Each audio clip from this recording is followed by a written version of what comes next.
Episode 7 of The Last Frontier begins with a flashback. We start 4 years ago. We see Frank, his son Luke, and his daughter Ruby. We see they go to a hot dog restaurant or a place to enjoy their time together and time out. It's a fun outing and everything. But then, as Frank is, doing something with Ruby, Frank gets shot in a drive-by. Ruby is then also shot and killed. And Luke tries to call the cops, but it's too late. Ruby is dead. And you can see just the distraught aspect of Frank losing his daughter. And this entire time, Luke thinks it's his fault.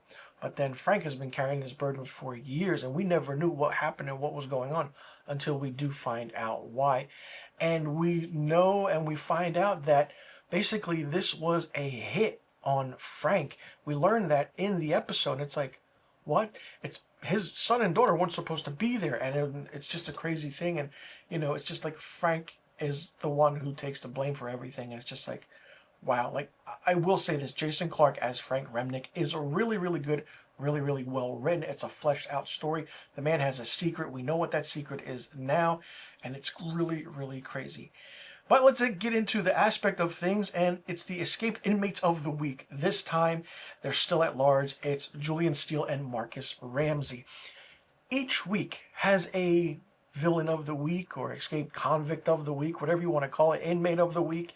It's just really interesting how they do that. I mean, this entire season could have been 20 some episodes, and then each one is focused on the escaped convict that crashed.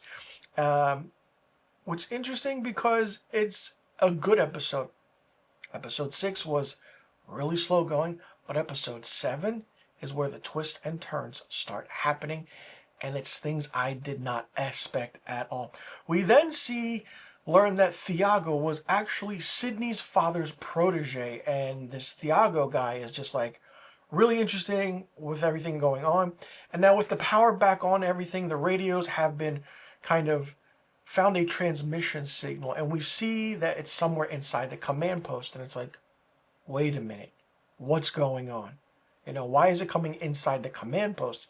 Sydney hears this, and she realizes kind of in a way that the CIA could be behind it all. But no, of course, it's Havelock doing everything, and the signal goes back to Havelock, and it's just like, oh, okay. But I did not like how Sydney, or Schofield, whatever you want to call her, found the wire so quickly. I mean, what is she hiding? What is going on? Still, this character is not written well. It's the 7th episode of the season, and it's a 10-episode season, so it's getting close to the end, ladies and gentlemen. And it's like, okay, what is really, really happening? Then we go back to the family aspect with Frank and everything. Luke is pissed, and he's been blaming himself this entire time. When we find out that, like I stated, it's actually Frank's fault. Sarah is shocked and walks away from what actually happened. And we see that Frank has been chasing a fugitive named Paddy Coogan for a long, long time. And he's been chasing him for months. And it's just like that story starts to unravel. And everything else starts to unravel. But you think this episode would be fully based around Havelock, because he's the main villain. No, he's not. Again, he's not. There's a more underlining conspiracy happening, ladies and gentlemen. And I will say this. We find out who the mastermind is behind every single thing that is going on. We find out the truth about who was behind the plane going down, who was setting everything up, who's putting Frank in certain predicaments, who's behind it all, who's working with who, what's the real truth, and kind of the aspect of who Thiago is, who he knows, and understanding that Sydney's dad is also prominent in this episode, mentioned. I'll just say that. I liked how this episode started. I liked how it ended. And it's really interesting to see how everything is happening. I feel like, and it's always like episodes 1 through 5 of a 10-episode season for a show. It's not bad. We get everything going. But then once 6, 7 happen, it's like they have to wrap everything up because 8, 9, and 10 have to, have a conclusion. Slowly, I mean, this is what's happening. We're finding out the truth about everything. It's really interesting. It's crazy. And we find out Frank's history with Ruby, the heartbreak that happens, how he's still carrying this dread around with him. And not only that, like, you're tampering with things with Havelock and Sydney, or Schofield, excuse me, and it's like, what can really happen?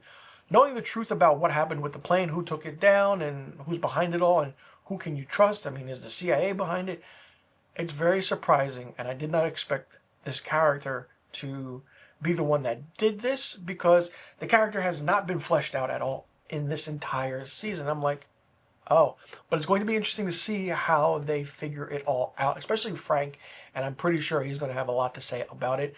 And it was thrilling. It was unexpected.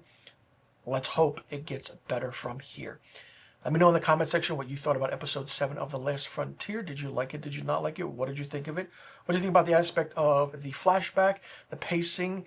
What was your favorite scene? What was your least favorite scene? And did you see that twist coming of knowing who took the plane down and now who is behind everything? And do you think everything will be wrapped up in this entire one season? Will it be a one-off? Do you think we'll get a season 2 of The Last Frontier? Let me know in the comment section about all the questions I just asked. I'm Mr. Filmstock. Thanks so much for tuning in. I'll see you all in the next review video, and be sure you tune in next week to my episode 8 review of The Last Frontier.